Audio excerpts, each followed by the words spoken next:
চাকুমরা আর আলু মাকে ভাজা খাই, মিষ্টি কুমড়ো আর আলু, বেসন, চালের গুঁড়ো, হলুদ আর ভাজা মশলা গুঁড়ো দিয়ে ভাজা করবো এখন।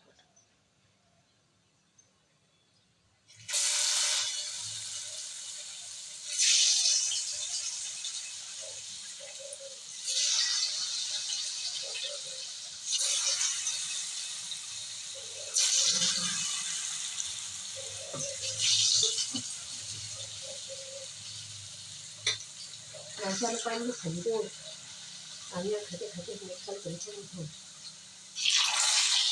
গরম করে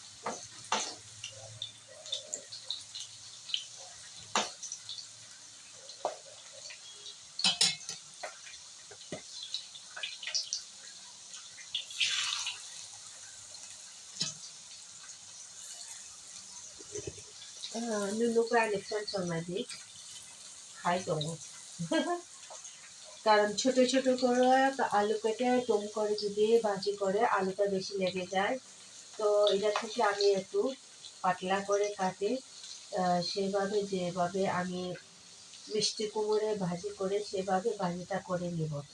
কারণ কেমন হয় জানি না, কিন্তু চেষ্টা করছি আলু কম খাওয়ার জন্য, কারণ আলু বেশি খাওয়াটা শরীরের প্রতি ভালো না।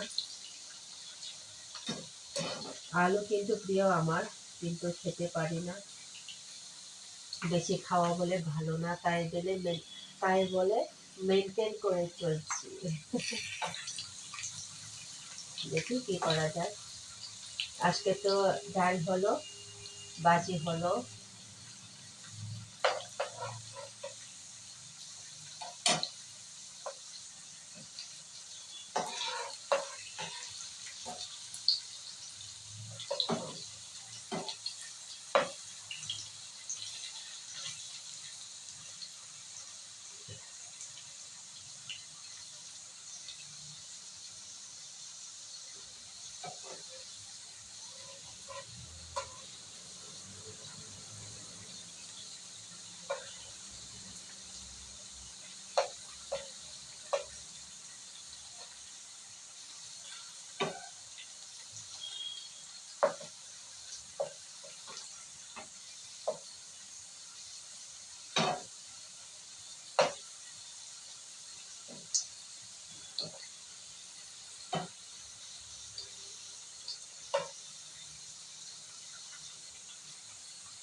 আলু পোড়া পকোড়ার মতো ফুলে গেছে, পকোড়া না রুটির মতো ফুলে গেছে, আলু এভাবে ফুলে গেছে। বন্ধুরা কেমন লাগছে দেখতে দিদি ভাইয়ের রান্না। একটু পাতলা করে ছেড়ে নিতে হয়,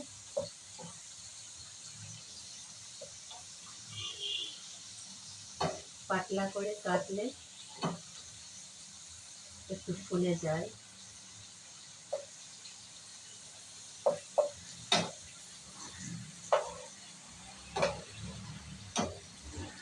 পোড়া পাঁপড়ের মতো হয়ে গেছে, খেতে ভালো লাগবে কিনা জানি না, তবু চেষ্টা করছি।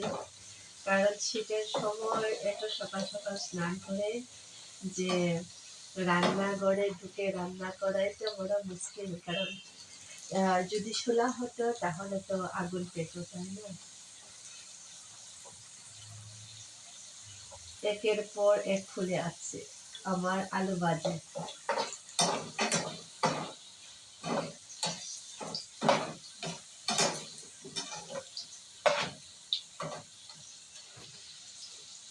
এটাও ফুলে গেছে, সবটি মোটামুটি ফুলো ফুলো হয়ে গেছে।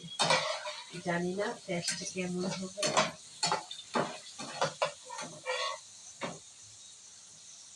আলু কিভাবে ফুলে গেছে দেখো।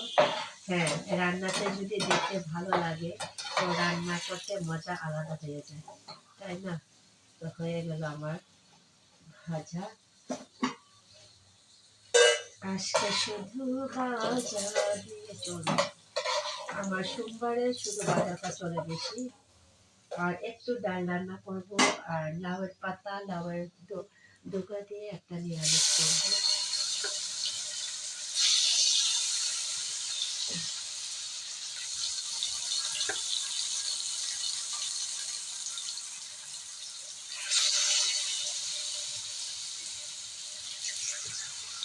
আমি বেসনে তেমন দিইনি, অল্প দিয়েছি, চালের গুঁড়াও তেমন দিইনি, অল্প দিয়েছি।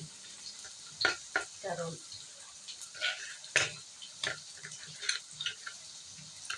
এটাও সাজুগুজু করে রান্না করতে আলিশ লাগছিল, কিন্তু এখন দেখে খুব ভালো লেগেছে, মনটা খুশিতে ভরে উঠেছে। রান্নাটা যদি ভালো হয় তো যে পরিশ্রম করে রান্না করে তার মধ্যে একটু খুশিতে ভরে যায়, তাই না? এটার মধ্যে বন্ধুরা যদি তোমাদের লাইক কমেন্ট শেয়ার পেত তাহলে তো আরও খুশি হতো, তাই না? তো আগামী মাস হলে আমার 1 বছর পূরণ হবে, কিন্তু সেরকম ভালোবাসা পাইনি আমি, ভীষণ দুঃখিত। এটা সবাই বুঝবে আমার বন্ধুরা, কারণ আমি এই কুকুর চ্যানেলটা খোলার পরে কিছুটা পরিশ্রম অনেক পরিশ্রম করার সত্ত্বেও সেরকম ভালোবাসা পাই না বলে আমি এখন শুধু রেলসের দিকে যাচ্ছি। ওখানেও পাবো কি না জানি না। এটা একটা কর্মের, যেটা কি বলবো, ভাগ্যের ব্যাপার। ভালোবাসা তো আর কিনে পাওয়া যাবে না, এটা তো ভাগ্যের ব্যাপার। কোনখানে আমাকে সবাই ভালো লাগবে বা সাকসেস হতে পারবে বা সবার মতো একজন হতে পারবে, তাই চিন্তা করে করে কোনো সময় খুশি হয়, কোনো সময় দুঃখী হয়, তাই না বন্ধুরা? তো আমার বাজি হয়ে গেল আস্তে আস্তে।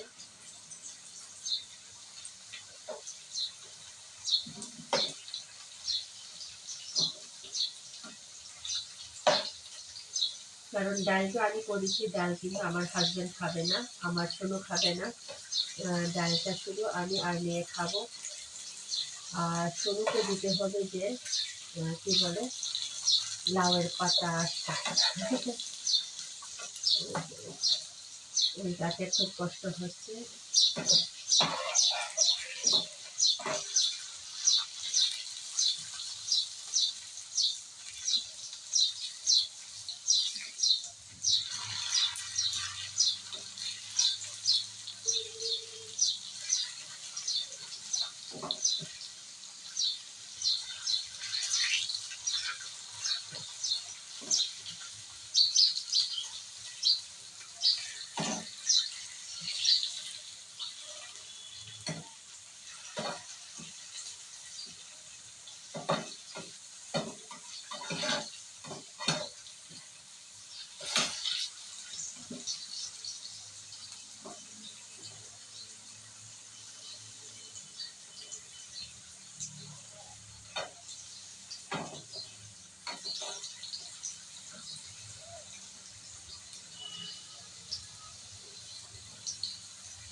সেরকমই ভাবে আমি সব ফুলো ফুলো হয়ে গেছে, ফুলো ফুলো।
বাস এখনই তো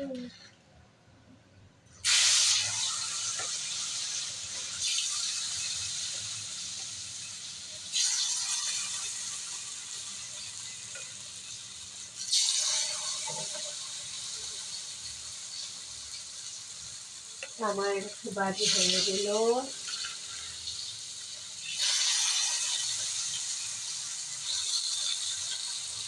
যতটুকু পারি না তবু চেষ্টা করছে সবার সাথে মিলিয়ে চলতে, সবার মতো করে দাঁড়াতে, তা না কিন্তু সেরকম ভালোবাসা কেন পাচ্ছি না জানি না।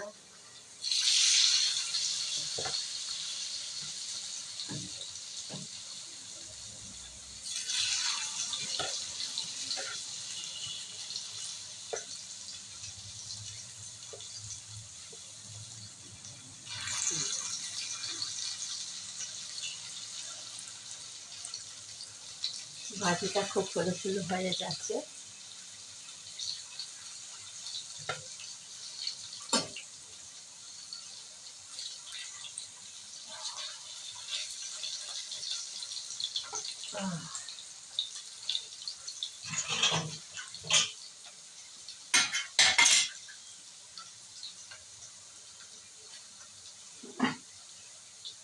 এই তো আমার ভাজি হয়ে গেল। এই পর্যন্ত হলো আমার রান্না। বন্ধুরা, যারা আমার কুক মুড চ্যানেলটাকে যারা ভালোবাসো তো একটু লাইক কমেন্ট শেয়ার সাবস্ক্রাইব করবে। যে আমার दीदी भाईरा दादा भाईरा एक भालोबासा देवें। जो मेरी वीडियो देख रहा है, मेरे दोस्त, मेरे फ्रेंड्स, मेरे भाई, जहाँ से भी आप लोग देख रहा है, तो मेरा जो कुक मूड चैनल को, ये दीदी भाई को थोड़ा प्यार देना और लाइक कमेंट शेयर सब्सक्राइब करना, क्योंकि मैं जो मुझे आता है वो मैं करके आप लोगों का सामने मैं कुक मूड का जो रेसिपी देती हूँ, करती हूँ। तो आप लोग थोड़ा प्यार दे दीजिए, लाइक कमेंट शेयर सब्सक्राइब कर देना और दीदी को इतना बड़ा सा प्यार देना। अब तक के लिए टाटा।